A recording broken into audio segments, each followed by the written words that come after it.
Hello everyone, welcome to Mechanical E-Learning. Today we'll be discussing about heating load and cooling load in air conditioning system. What is a heating load? It is the amount of heat energy to be added to the conditioned space to maintain a comfort temperature range. And it is mostly applied for the winter air conditioning system and assumptions to be made as a steady state outside condition because the peak load occurs during the night time and in winter it is remain almost steady. So we can assume a steady state condition for calculation of heating load. Here we have to neglect the internal heat sources as they assist the heat addition. Okay. So next, what is the cooling load?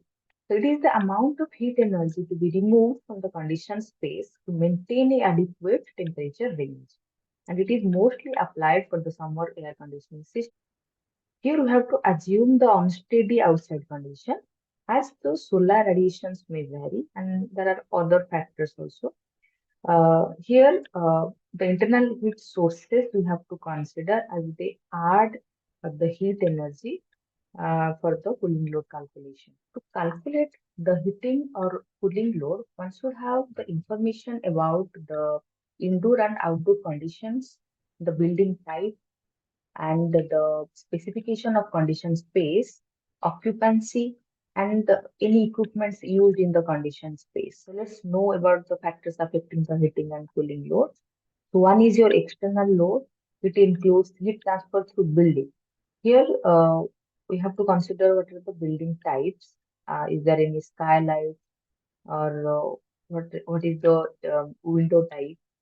And the building type may be the south facing wall or east facing wall. So, and then also we can consider the infiltration, any cracks in the building. Okay, so in internal load, we have to consider the heat generation by occupants, so the number of occupants mainly, and any equipments, lights, fan, motors. So these will be considered as the internal load. So the total load will be your sensible heat load and your latent heat load. Okay, the latent heat load means any moisture addition or heat addition to the moisture present. What are the sensible heat loads? So it is the heat addition by conduction. Conduction means through your buildings, through windows, and then heat addition by solar radiation mostly occurs through the windows. And then heat addition by lights, motors, any machineries used inside the conditioned space. Then heat from the occupants. That means the heat transfer from the body to the atmosphere of the conditioned space. And then heat addition or carried out by outside air through any cracks in the building or through frequently opening or closing the windows or your doors. And then latent heat loss means mainly it is from occupants. So due to respiration, the latent heat load will be added. Then by infiltration, that means any crack in the windows or by frequent opening or closing of the window or door. Then any equipments and appliances used in, for example, any cooking application is going on. So it will add the latent heat load by pressure cooker. Pressure cooker releases moisture to the atmosphere. And so these are the latent heat. Now let's discuss about the external load. So first one is your heat transfer through the surfaces. It is mostly the sensible heat and mostly occurs due to conduction. And it depends upon the building construction type. That means is there any insulation in the building or not?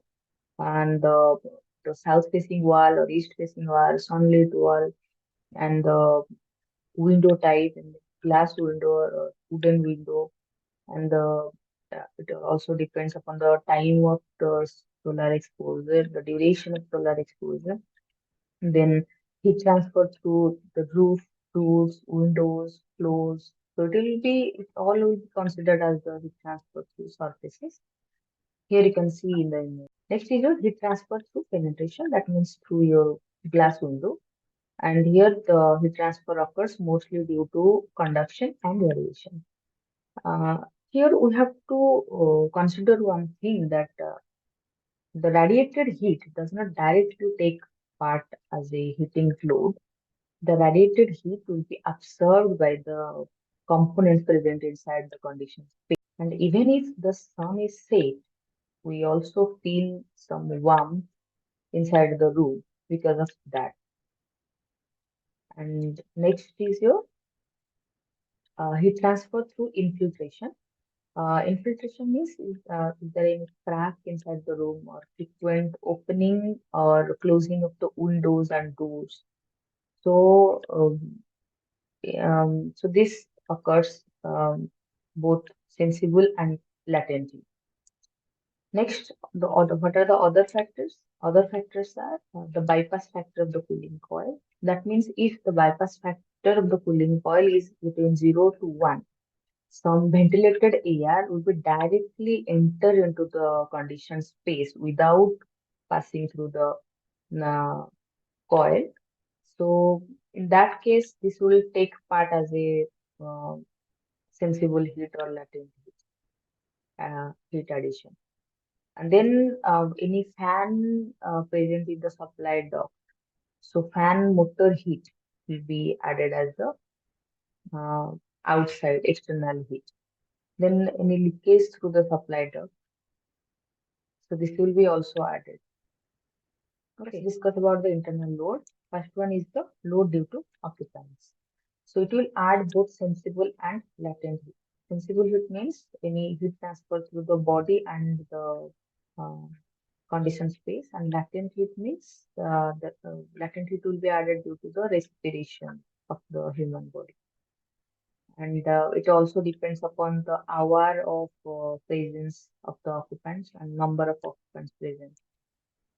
Load due to lightning, it adds mostly the sensible heat, and also depends upon the hour of light is on.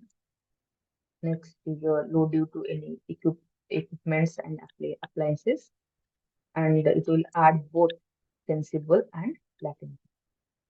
That means if the oven is in operation, so it will radiate heat, it will add mostly sensible heat. And if we are performing any cooking operation, so it will add both sensible and latent heat. And if the air conditioning is used for the storing of the food item, in that case, both sensible and latent heat will be added. Next is your how much heat is removed at the cooling point. Okay, so here it is the formula. The total heat will be total sensible heat load, total latent heat load. The sensible heat load will be heat from the building and the heat in loss in return duct, then ventilated air heat. Okay, so this heat, that means this amount of air will not pass through the cooling coil and directly enter into the conditioned space. Then loss in return duct if there is any fan or leakage in the return duct. So this is the sensible heat. Then building means the building type. Okay, then south facing wall, east facing wall, or any infiltration through the in the building. Okay, so heat for the latent heat load. Latent heat load means latent heat of ventilation and any leakage, infiltration, cracks, frequent opening of the windows. So this will latent heat of leakage. Then latent heat of building. So that means it can be external or internal. Okay, internal means any appliances you are using, any or cooking operation you are performing. Okay, so this will add the latent heat. The total heat we have to consider that is your sensible heat load plus latent.